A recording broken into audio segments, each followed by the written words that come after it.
On a eu l'occasion de parler des restrictions pendant la période du Homer, où on a l'interdiction de célébrer des mariages, des smachot, d'écouter la musique, de se couper les cheveux. Tout cela par rapport au deuil que nous portons, par rapport à la disparition des 24 000 élèves de Rabbi Akiva. Ce qui a marqué le clan Israël. Mais il y a quand même des ouvertures. Par exemple, est-ce qu'on a le droit de faire Shehianu sur un Peri Hadash, un fruit nouveau? On avait appris que Minadin, il n'y a aucun problème. Et seulement sur un Beget Hadash, un vêtement nouveau. On a l'habitude de faire Shehianu lorsqu'on achète un beau costume. Est-ce qu'on peut le faire également pendant cette période-là de deuil pour les élèves de Rabbi Akiva? Alors Rav Ovadia Yosef Zatzal dit que dans l'absolu, c'est permis. Mais, puisqu'il y a le livre Yosef Ometz qui dit qu'il vaut mieux s'en abstenir, alors il dit que le faire que le Shabbat. Quelqu'un qui voudrait porter un nouveau costume, alors qu'il le porte le Shabbat, pour pouvoir réciter la bracha de Shehianu pendant le Shabbat et pas pendant la semaine. Donc le fruit nouveau, même pendant la semaine, mais le vêtement nouveau, puisque ça procure de la joie particulière à celui qui porte le vêtement, alors, dans ce cas-là, il faut attendre Shabbat.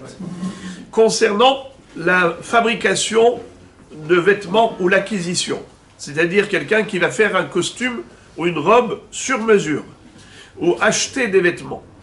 Là encore, il y a des poskim qui disent qu'il n'y a absolument aucune interdiction. Mais certains ont le minhag de s'interdire pendant cette période. C'est la raison pour laquelle il dit que pour un hatan qui doit célébrer son mariage après les 33 jours du Homer, alors s'il a besoin d'avoir les vêtements déjà prêts, évidemment qu'il a le droit de se faire fabriquer un costume ou d'acheter des vêtements.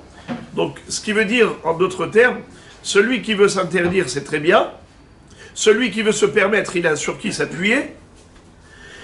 Alors, les ouvertures, où d'après tout le monde c'est permis, c'est si c'est un khatan qui aura besoin juste après la période du Homer, ou bien si on ne retrouvera pas ces vêtements après, ou bien on les retrouvera mais plus chers. Alors dans ce cas-là, on aurait le droit de les acheter pendant cette période également.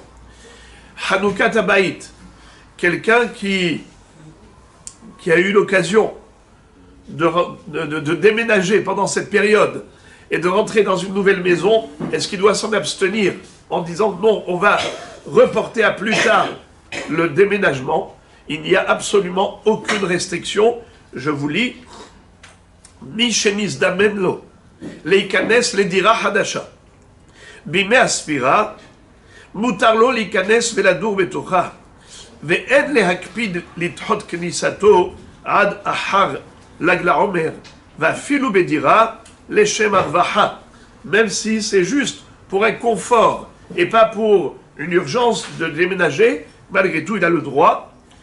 Vechen rachai lesayed velitzbo adira ola asot apetim lenoy bime asfira beterem ikanes mishparto ladira.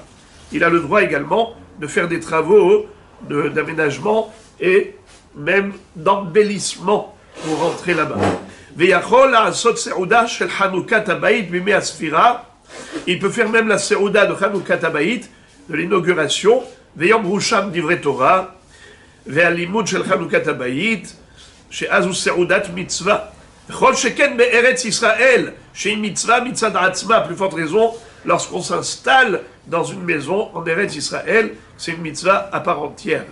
Oulam be'ed Chanoukat Habayit, en lishmoa shirim mikle shir, mais sans musique.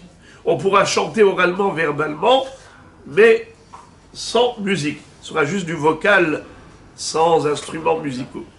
Bruchim tiyu et bsorot tova.